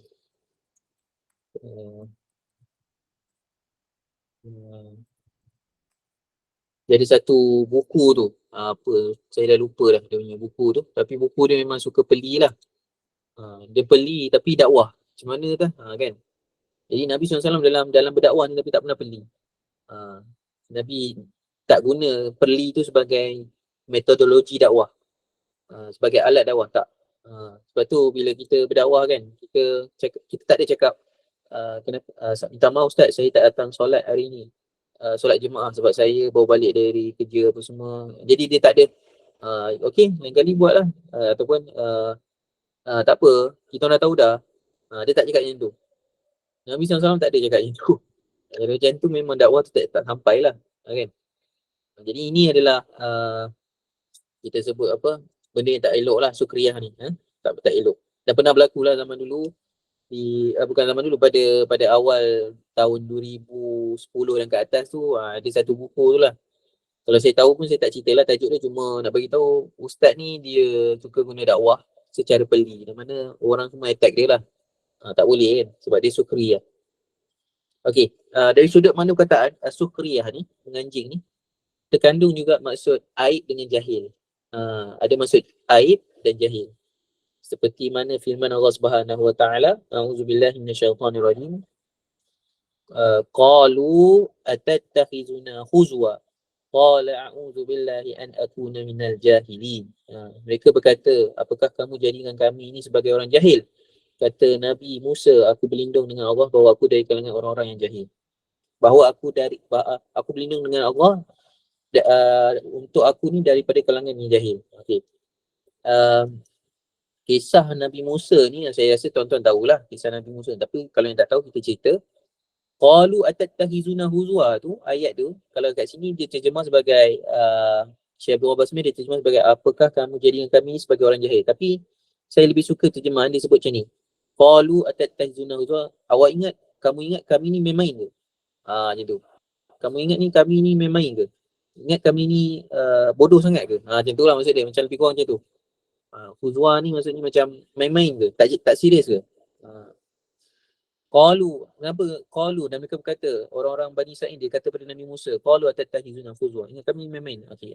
Kisah dia suatu hari Nabi Musa alaihissalam, Allah pertunjukkan the promised land, tanah yang dijanjikan. Ini menjadi hujah orang-orang Yahudi ni. Dia kata Palestin tu tanah kami yang dijanjikan. Memang betul tanah tu dijanjikan, tapi tanah tu tidak lagi dijanjikan kepada kamu sebab kamu dah bunuh banyak nabi dan membunuh orang, tidak ikut arahan-arahan suruhan Allah SWT. Maka kami bagi pada orang lain, yang mana orang Palestin, kan? Jadi Nabi Musa ni dinampakkan, ditunjukkan Palestin, tanah yang dijanjikan. Dan Nabi Musa ketika itu baru je melintasi Laut Merah, yang mana lari daripada menyelamatkan diri, berhijrah daripada Mesir ke Palestin, kan, melalui tanah merah tu, Laut Merah tu, di mana Allah tenggelamkan Firaun. Maka Nabi Musa pun sampailah di padang pasir. Semasa di padang pasir tu, Nabi Musa diberitahu oleh Allah SWT untuk bawa Bani Israel ni masuk ke dalam tanah yang dijanjikan tu, lawan dan ambil tempat tu, kan. Tapi orang-orang Yahudi sebut apa? Dia kata, engkau dengan Tuhan engkau lah Musa pergi, kami tunggu di sini, kami duduk di sini. Sebabkan kata-kata mereka tu, Allah SWT memberi hukuman, iaitu sesat di dalam padang pasir selama 40 tahun. Selama 40 tahun mereka sesat. Dan yang bersama yang sesat dalam 40 tahun tu, sesat geografi tu, bersamanya adalah Nabi Musa. Sebab tu Nabi Musa ketika nak wafat, Nabi Musa minta kalau boleh didekatkan dengan tanah yang dijanjikan. Sebab dia nak tengok, baginda Nabi Musa ni nak tengok tanah yang dijanjikan. Kan? Nabi Musa ni sangat sabar dengan kaum dia. Kaum dia sangat luar biasa. Tak boleh ni, tak boleh tu. Dia sebut, qalu lan nasbira ala ta'am. Kami ni tak sabar dengan makanan-makanan ni. Berilah kami bawang putih, bawang merah. Dia minta macam-macam. Kan? Dia minta apa lagi? Wa iz qultum ya Musa lan nu'mina laka hatta narallaha jahra. Kami tak akan beriman dengan kau wahai Nabi Musa sehingga kau tunjuk kepada kami Tuhanmu ni macam mana rupanya. Dia luar biasa Bani Israel ni, kan? Luar biasa Bani Israel ni. Jadi bila mereka dah sesat, dalam keadaan sesat 40 tahun tu berlakulah satu kes. Kes tu apa? Kes tu salah seorang daripada Bani Israel terbunuh. Seorang pakcik yang tua terbunuh. Jadi masa terbunuh tu mereka ni berbincang, macam mana kita nak tahu siapa pembunuh ni? Jadi salah seorang tu mencadangkan, kita ada Rasul dalam kalangan kita, apa kata kita pergi pada dia? Jadi masa itulah dia tanya, kan, dia bertanya, wa iz qala Musa liqaumihi innallaha ya'murukum an tazbahu baqarah. Dan Allah SWT suruh kalian ni menyembelih seekor sapi ataupun lembu. Apa jawab orang-orang Yahudi ni? Sebab dia datang jumpa Nabi Musa, dia tanya, Nabi Musa, engkau tahu tak macam mana kita nak cari orang-orang yang membunuh lelaki ni? Siapa pembunuh dia? Kau tahu tak? Jadi Nabi Musa kata apa? Kau pergi sembelih. Allah SWT suruh kau sembelih lembu tu. Jadi jangan cakap, qalu atattakhiduna huzwa. Kau ingat kami ni main-main ke? Kan macam kita cakap dengan orang kan, barang aku hilang lah ni. Kau pergi lari kat padang tu 10 kali. Macam tak ada kaitan kan. Tapi Allah SWT ada dia punya hikmah dia.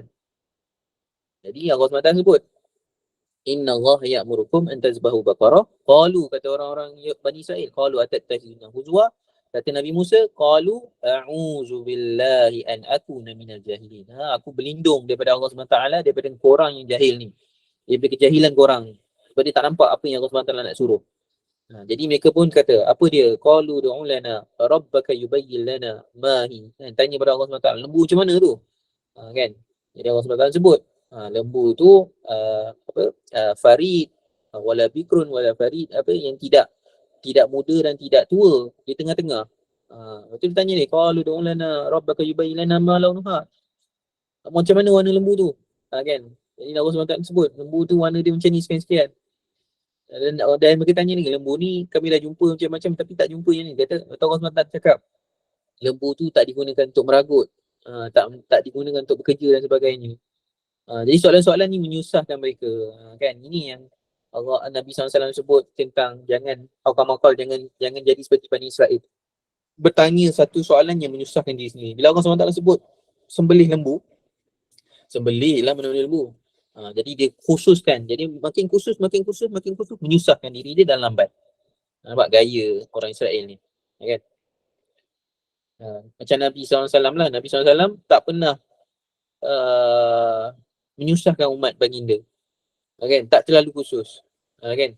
Bila Nabi SAW perintahkan para sahabat untuk solat di Bani Quraidah, ada sahabat yang solat ketika sebelum jalan, ada yang solat ketika sampai di sana, yang mana dah melepasi waktu solat dan sebagainya. Tapi Nabi tak kata pun dua-dua salah, ijtihad mereka betul, kan? Ini berbeza dengan orang Bani Israel. Dia suka bertanya Nabi-Nabi dia soalan-soalan yang menyusahkan diri mereka, kan? Okey, dan kemudian sampai akhir tu, bila mereka dah sembelih lembu tu, mereka ambil anggota lembu yang disembelih tu, mereka sentuh orang yang mati tu, orang mati tu pun hidup. Orang mati pun tunjuklah siapa pembunuh dia. Rupa-rupa yang bunuh dia adalah anak saudara dia. Anak saudara dia bunuh dia sebab apa? Sebab dia ni ada banyak harta, dia kaya, kan? Dia kaya. So itu antara kisah dia lah, dia guna ayat ni lah. Okey, dalam justru perkataan istahza'a adalah memandang rendah dan hina serta jahil kepada orang-orang yang menyalahinya. Dalam tafsiran Al-Qutubi, ayu mukazzibun bima nud'a ilaihi, iaitu pendusta terhadap apa yang kita dakwa kepadanya, yang didakwa kepadanya. Iaitu pendusta terhadap apa yang kita didakwa kepadanya. Itu maksud dia lah, yastahzi'un tu. Dalam ayat ini digunakan susunan kata yang beri maksud orang yang mendalam, iaitu apabila orang munafik berkomunikasi dengan orang mukmin. Jadi kita tahulah orang-orang munafik ni dia suka berkomunikasi dengan orang-orang mukmin sebab mereka nak tunjuk mereka ni beriman. Mereka masih lagi duduk dalam kalangan, dalam suasana tu. Tapi mereka suka sangat mengulang-ulang qalu amanna. Jadi ada sahabat-sahabat yang mula dah nampak kenapa nak kena sebut setiap kali kan, jumpa dan sebagainya. Okey. Dan mereka menyebut amanna, iaitu dengan kata kerja. Namun apabila mereka berkomunikasi dengan syaitan-syaitan mereka menyebut inna ma'akum innama nahnu mustahzi'un, iaitu dengan kata nama. Amanna ni perbuatan, al-mustahzi'un dengan kata nama lah. Maknanya merujuk pada perbuatan ataupun golongan yang diperolok-olokkan tu. Ini menjadi dalil, menjadi bukti lah yang mereka sedar bahawa iman mereka tidak kuat. Justru mereka tidak kata nama. Mereka tak gunakan kata nama, dan jiwa raga mereka sebenarnya adalah kufur. Justru mereka bersama dengan kekufuran dan olok-olokkan itu secara jiwa dan raga mereka. Itu maksud dia. Qalu amanna, kan? Qalu amanna disebut dengan kata perbuatan. Inna ma'akum innama nahnu mustahzi'un, itu kata nama. Jadi dia boleh, kalau kita bezakan lah kata nama dengan kata buatan kan. Kalau dia kata amanna tu dia sebut kami ni orang-orang muslim, kan? Contoh kata nama kan, qalu nahnu muslim, contoh dia kata macam tu, kami orang beriman, orang Islam yang sembah. Tapi mereka tak guna kata ni, mereka kata buat qalu amanna. Dia tak nak lekat pada diri mereka ni muslim. Mereka tak nak macam tu, mereka tak nak nama mereka muslim. Jangan panggil orang muslim, perbuatan je. Okey. Tapi bila guna al-mustahzi'un, inna ma'akum innama nahnu mustahzi'un. Maksudnya kami lah orang-orang yang kata nama tu. Kami olok-olok je, kita ni mustahzi'un, kita ni pelakon. Kan? Kita pelakon tu, kata kan. Sebab tu kat sini kita lah dalam ayat ni, iaitu fake melabel orang. Kan? Boleh tak melabel orang lain? Itu soalan tu. Boleh tak kita nak melabel orang? Contohnya kita nampak orang ni sekian-sekian perangai dia dan kita label dia. Boleh tak? Dekat sini ada fake dia. Kan? Dalam agama kita melabel ni adalah kita sebut apa? Ada larangan dia lah melabel ni. Tapi labelan yang salah. Label yang betul ni dan orang tu redha, ini tak menjadi masalah. Bahkan dia akan gunalah. Kan? Contohnya macam orang label Hamas teroris. Kita marah ni, kita kata mana ada Hamas bukan teroris. Hamas adalah resistant. Dia melawan balik. Okay, kita lawan balik kan. Kita kata tak boleh pakai label tu. Tapi orang kata Hamas ni mujahidin. Betul lah. Hamas memang mujahidin. Jadi kita setuju dengan label tu. Dan kita rasa tak ada masalah. Macam tu juga dengan labelan-labelan yang lain. Kan? Macam pernah berlaku dulu di Malaysia kan, uh, orang panggil Sistem Islam, CIS, SIS kan, Sistem Islam. Sistem Islam ni banyaklah dunia isu dia kan, dengan mahkamah dan sebagainya. Dan dia banyak memporak-porandakan jugalah undang-undang hukum agama, undang-undang keluarga Islam dan sebagainya. Mereka banyak hijab dan sebagainya. Jadi dia orang ni tak suka orang panggil mereka ni muslimah. Dia tak suka orang panggil muslimah. Dia suka orang panggil dia orang Muslim liberal. Lain macam labelan dia. Kita pun panggil lah Muslim liberal. Dia orang okey. Dia orang okey. Sebab dia orang kata memang dia orang Muslim liberal. Kan? Dan sebagainya lah. Kan? Itu fake label lah. Label. Kan?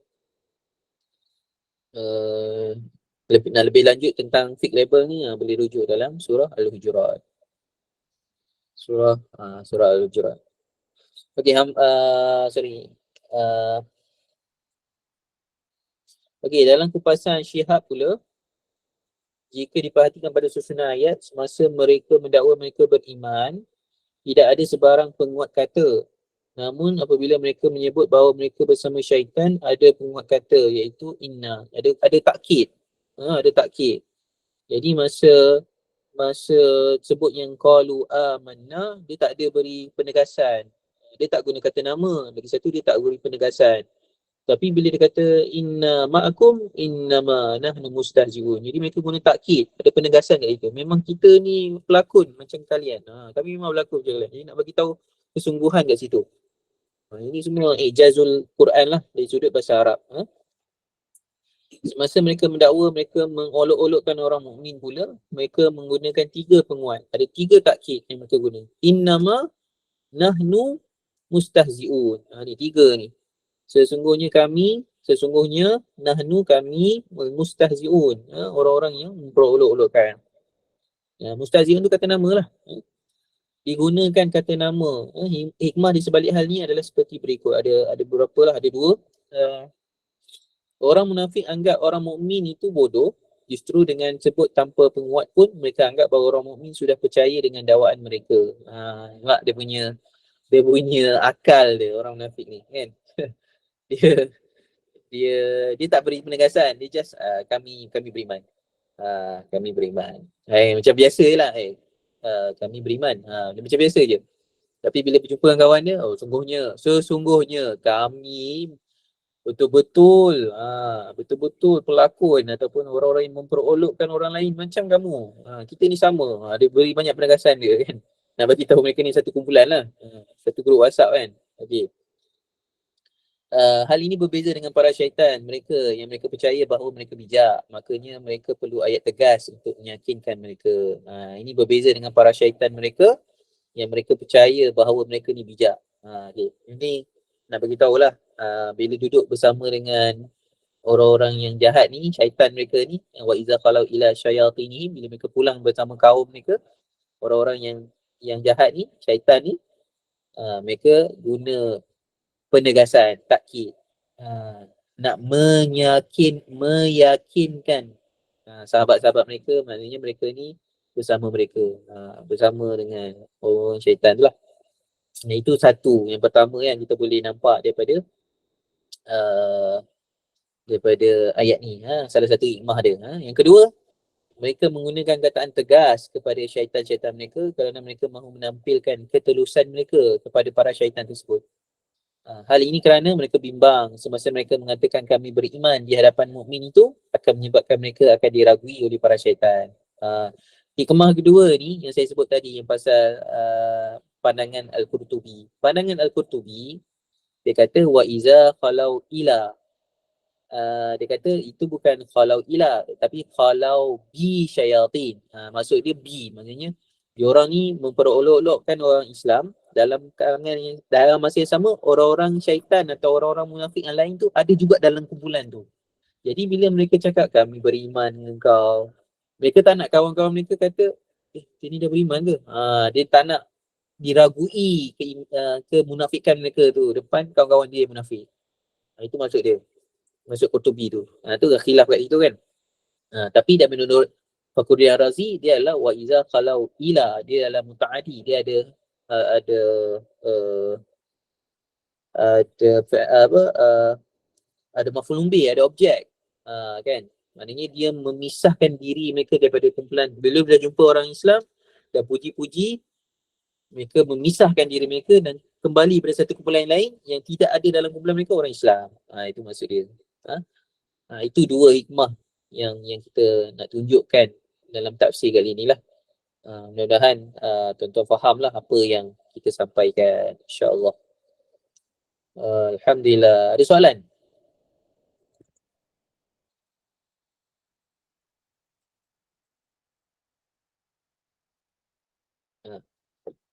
Ada soalan tuan-tuan?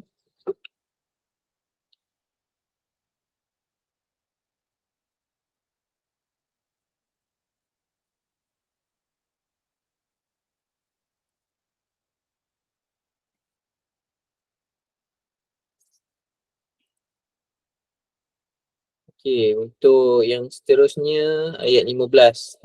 Nanti kita akan bacalah ayat 15 pada masa akan datang. InsyaAllah bulan 11 lah. Bulan 11 kita akan beritahu hari barulah untuk kelas kita. Ayat 15 ni Allah SWT sebut Allah yastahzi'u bihim wa yamudduhum fi tughyanihim ya'mahun. Subhanallah, dan Allah membalas yang ni olokan-olokan, memperolok-olok tu, dan membiarkan mereka meraba-raba dalam kesesatan mereka yang melampaui batas. Fi tughyanihim ya'mahun. Nanti kita akan tengoklah apa benda yang Allah SWT sebut dalam tafsir ni. Okey. Alhamdulillah. Saya minta maaf lah, yang bahagian akhir tu saya memang tak sempat lah. Sebab tadi petang tadi saya tasmik Quran. Saya ingat sempat dah nak buat. Tapi tak sempat juga. Tasmik 2 jam. And then bila tasmik tu dia makan waktu lah. Kita kena duduk depan komputer ni, kena fokus kan. Susah sikit lah nak buat nota ke apa kan. Lepas tu bila malam pula kelas ni, tu yang tadi saya dah beritahu lah dengan Tuan Zaim, boleh tak ada slide kan. Tapi Tuan Zaim kata kalau boleh ada slide lah kan, mudah untuk kita belajar dan sebagainya. Jadi saya buat alhamdulillah sempat sikit je. Tak apa, nanti saya bagi yang penuhnya dalam WhatsApp lah untuk tuan-tuan rujuk nanti apa yang kita dah kongsikan. Okey, ada soalan? Faham ke? Faham kot? Bahagian bahasa Arab tu semua faham lah kan? Tak usah kot.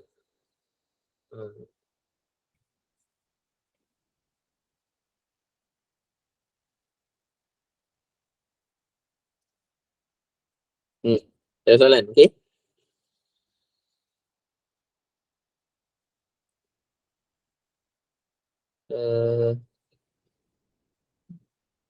Kalau tak ada soalan, saya ada soalan. Saya bagi kat tuan-tuan lah. Tuan-tuan perempuan sekalian, saya punya soalan. Apa nama? Soalan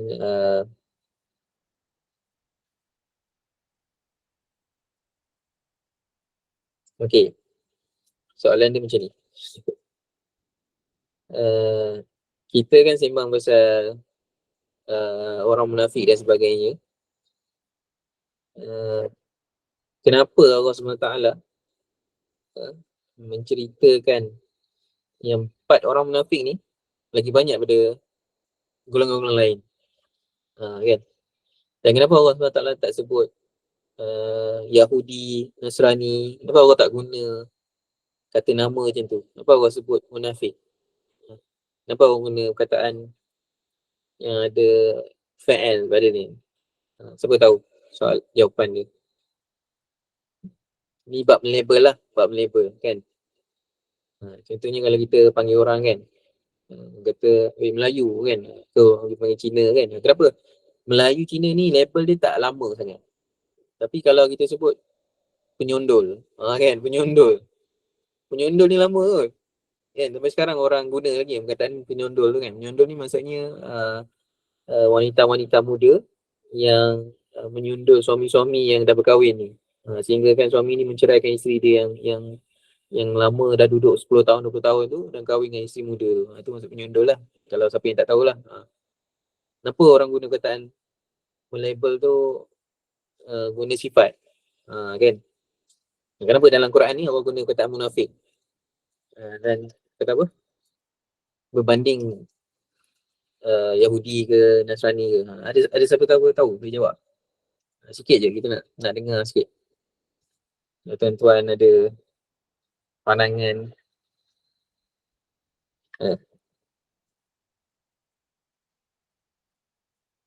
Boleh on lah mikrofon. Sikit je.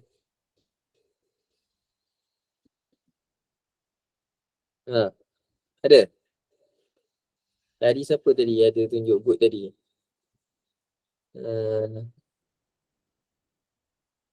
Siapa tadi? Siapa dah tak ingat dah? Puan Aisyah? Ya, Ustaz. Ada pandangan? Saya cubalah, Ustaz. Boleh. Munafik sebab perangai dia.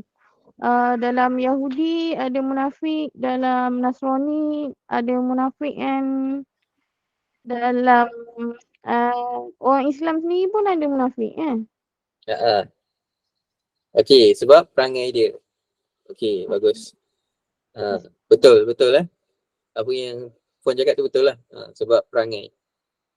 Sekarang ni, hari ni, kalau orang bagi label yang paling Muslim sekali lah, orang kata terpaling Islam sekali pun, boleh jadi salah juga. Contoh saya bagi satu cerita lah. Ni sikit lah, ambil masa sikit daripada tadi kita mula lambat sikit. 2 minit, saya bagi 2 minit, 3 minit lah. 3 minit. Pada zaman Nabi SAW dulu, pernah berlaku anak muda ataupun kanak-kanak daripada Ansar yang terlanggar kanak-kanak daripada Muhajirin. Yang mana bila mereka ni terlanggar ni, peristiwa ni berlaku di Bani Mustalik. Bila dia terlanggar ni, orang-orang Ansar, kanak-kanak Ansar ni dan kanak-kanak Muhajirin dia panggil. Dia punya kaum tu. Ya Ansar, ya Muhajirin. Dia panggil. Ansar dan Muhajirin ni, ialah kata nama lah. Nama yang diberi kan. Kalau kita tanya tuan-tuan puan-puan kan, siapa bagi nama Ansar dengan Muhajirin ni? Siapa bagi? Nama tu dia cipta ke? Nama tu bukan dicipta. Nama tu memang Allah bagi dalam Quran. Nama tu memang Allah sebut. Muhajirin wal Ansar. Kan? Allah memang sebut Muhajirin dan Ansar. Allah yang bagi nama. Dan orang yang bagi nama tu Allah SWT tu yang dah terpaling Islam lah. Nama tu dah terpaling Islam dah. Paling Islamik dah. Kalau kita letak nama-nama lain kan, nama ni lagi Islamik lah. Sebab Allah yang bagi kan. Punya tingginya dia punya label tu kan. Tapi bila budak-budak ni panggil kan, ya Ansar, ya Muhajirin, niat dia salah, niat dia jahiliah. Dia nak memecah-mecahkan kesatuan orang Islam tu. Ni pun ada peranan orang munafik dalam tu lah. Jadi kita boleh nampak nama ni dia tak lama sangat, tapi perangai tu dia boleh beri kesan yang lebih lama. Sebab tu nak label orang, label dengan perangai berbanding labelan yang berkaitan macam perkauman dan sebagainya. Macam orang kata lah kan, kita tak suka dengan dia bukan sebab dia Melayu. Kita tak suka dengan dia bukan sebab dia Yahudi ke apa, tak. Kita tak suka dengan dia sebab dia suka bunuh orang, dia tak ikut ni dan sebagainya, dia tak macam ni dan macam ni. Jadi kita sebut perangai-perangai dia.